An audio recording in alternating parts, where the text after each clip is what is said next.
When embassies start packing up and leaving, you know things might be about to get really bad. Right now, countries around the world are basically hitting the exit button on both Iran and Israel. The UK just pulled all their embassy staff out of Tehran. Switzerland closed their embassy too. Australia, New Zealand, Bulgaria, the Czech Republic, they're all getting their people out fast. This isn't just one country being cautious. This is a global diplomatic exodus, meaning a mass exit.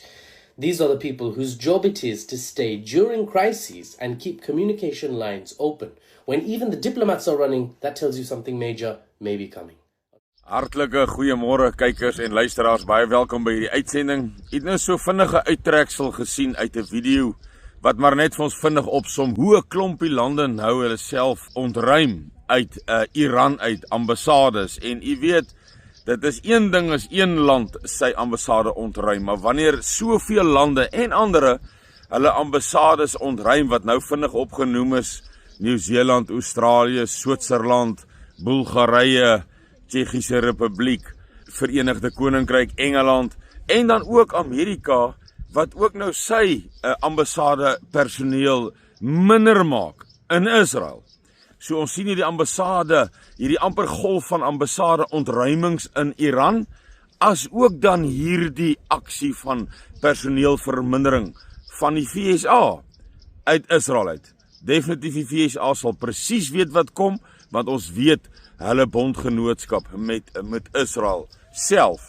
So duidelik is hier vir ons iets baie naby, iets op die horison, soos wat ek in vorige video gesê het, ek dink die video se naam was toe die 12-dag oorlog opgehou het. Dis nie die einde van die oorlog nie, dis net 'n pause. Ek dink ons kan dalk nou die einde van hierdie pause, hierdie rustyd, hierdie herorganisering, herbewapening en alles daarmee saam, dink ek, het ons nou die einde van hierdie pause min of meer begin bereik. En ek dink 'n belangrike teken wat ons ook na moet kyk is, ek gaan vir u vinnige videoetjie speel, 'n bietjie komies aan die een kant, maar dit is altyd goed om 'n bietjie humor ook in te bring, maar ek speel gou vir u 'n video, dan kan ek daarna weer met u gesels. We're protecting Kuwait, not chasing oil. We bring freedom to Iraq, we don't need oil. We are invading Venezuela for oil. They stole our oil. Goed, u het nou die video gesien en hierdie is 'n belangrike aspek, die olie, energie aspek, as ek dit so kan noem, in die wêreld nou. Amerika het gesien met die vorige 12-dag oorlog, saam met Israel teen Iran, dat Iran op die punt was om die straat van Hormuz te sluit, wat 'n bewese effek sal hê op die wêreldmarkte, op die wêreldoliemarkte. So wat gebeur nou? En dis hoekom ek hierdie videoetjie vir u gespeel het. Dit gaan oor Venezuela se olie. Ons weet, Simon het 'n rukkie gelede vir ons 'n video gemaak van hoe dat hierdie olie baie goedkoper is om te ontgin en dan nou op die wêreldmarkte te plaas as wat dit is in Amerika self en alles daarmee saam. Maar ek dink die punt wat ons hierna moet verwys is, wanneer hier nou weer 'n oorlog ontketen word, begin tussen Iran en Israel, dan gaan Iran waarskynlik die straat van Hormuz toemaak.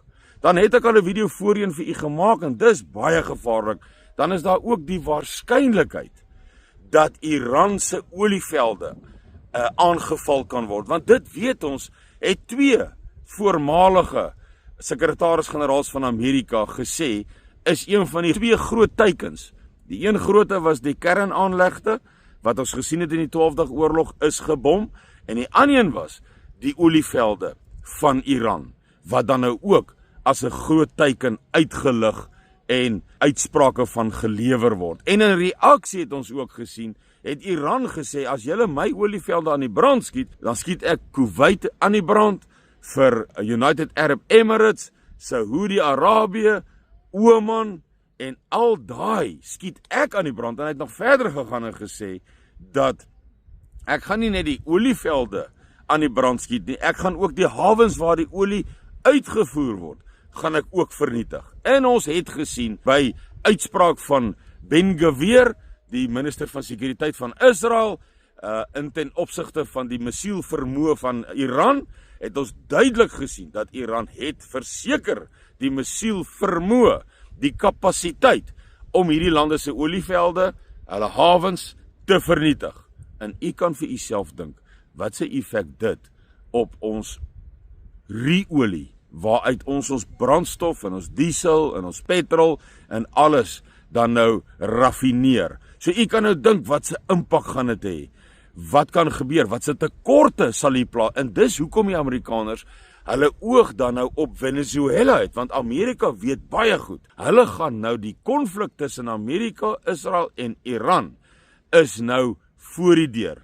Die volgende konflik wat verseker groot reperkusies gaan hê. En ek sal vinnig vir u 'n video speel van Tucker Carlson oor dit. Members of Congress were briefed yesterday that a war is coming. Goed, luisteraars, kykers, het nou die video gesien van Tucker Carlson wat sê dat in die regeringskringe is daar 'n briefing, is nou die Engelse woord voorligting gehou vir senior leierskap in die Amerikaanse administrasie en regering dat hier 'n oorlog kom. En hierdie oorlog gaan nou uitkring. Dit gaan nou 'n Midde-Ooste oorlog ontwikkel. Rusland, China, want China en Rusland, China veral, kan nie toelaat dat die Amerikaners monopolie kry oor die olie van die wêreld nie. Die oomblik wat hulle monopolie kry oor die olie, kan hulle pryse vra wat hulle wil, doen wat hulle wil, maak wat hulle wil in terme van energiepryse, olie, en dan het hulle mos nou 'n massiewe manipulasie vermoë dan ook teenoor China. En ons weet mos nou die geveg tans tussen hierdie oostelike en westelike magte. Oostelike en ek wil eintlik sê Babiloniese magte, want dis waar Babylon gesetel is. En luisteraars, dis eintlik interessant, wonderlik, skokkend, verblydend, 'n kombinasie van baie emosies, dat wanneer profeseë eers in vervulling gaan, dan kykers en luisteraars, is daar niks vir dit stop nie. En dis wat ons besig is om hier te sien.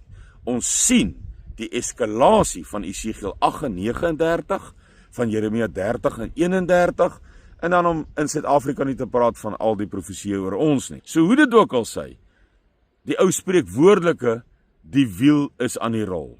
Hierdie laaste tye se wiel het begin rol. Gerugte van oorloë, dan staan die een nasie teen die ander een op.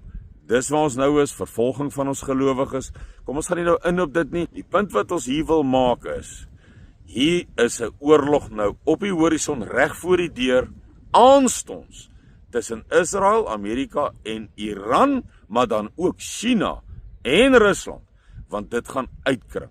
En is as gevolg van die wete, dat Amerika weet, ek gaan nou hierdie oorlog maak met Iran, en die straat van Hormuz gaan toegemaak word. En daar is 'n moontlikheid dat die olievelde ook aan die brand geskiet kan word.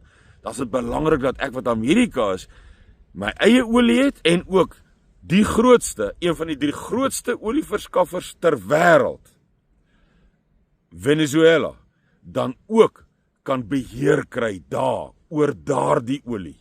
Want dan is Amerika redelik verseker van sy eie energie en sy eie olie en alles daarmee saam, en kan dit hom in 'n posisie plaas, waar hy weer die wêreld dikteer, of soos altyd die wêreld dikteer, polisman speel, en kan maak soos hulle wil, as ek dit so kan sê.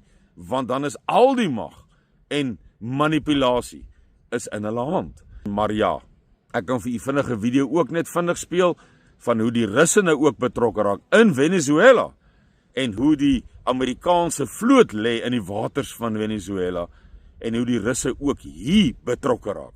They announced the largest naval blockade in South American history, 15,000 troops, 11 warships. So, ek dink in kort, ons kan verwag dat die 'n geweldige konflik binnekort, ek is redelik seker, vroeg in 2026, of dan nou deur die verloop van 2026, gaan ons groot verwikkelinge sien. Daardie verwikkelinge, kykers en luisteraars, en dis die punt wat ek daarmee sal afsluit, daardie verwikkelinge kan verrykende gevolge hê vir die brandstofbeskikbaarheid in Suid-Afrika. So of hy raak skaars en dan baie duur, wat u in ag moet neem, of hy raak so skaars, dat ons ekonomie dit nie kan hanteer nie. Ons ekonomie tuimel, voorrade, voedsel en alles daarmee saam. U kan nou gaan dink wat hardop alles op brandstof, Eskom, brandstof, diesel. U kan nou daaroor gaan sit en dink, maar wanneer daar 'n tekort aan brandstof is, dan kan ons in 'n chaos, anargie, revolusionêre klimaat onmiddellik in beweeg. U kan vir uself daardie prentjie voorstel. Dit bly vir my een van die grootste risiko's is die energie en veral dan nou Eskom en brandstof, energie beskikbaarheid in Suid-Afrika, want wanneer daardie tuimel of net 'n persentasie, ons is tog klaar deur Standard & Poor, Moody's, Fitch Trading, is ons mos nou al op 'n rommelstatus en 'n swak ekonomiese gradering geplaas. So jy kan mos nou dink, so 'n effek wat dit sal hê. En dan is ons hier onmiddellik in 'n chaotiese, anarchistiese, revolusionêre situasie, waar die Amerikaners ook sal probeer munt uitslaan, as ook die Oosblok. En dan sal ek dalk met 'n volgende video, ek sal sien hoe ek gelei voel, om 'n video te maak en hoe die nuusgebeure plaasvind oor die aarde, maar miskien dan nou oor hierdie militêre oefening van China, Iran, Rusland en Suid-Afrika, daar in ons seewaters. Maar u moet 'n pragtige week verder hê, tot 'n volgende keer, totsiens.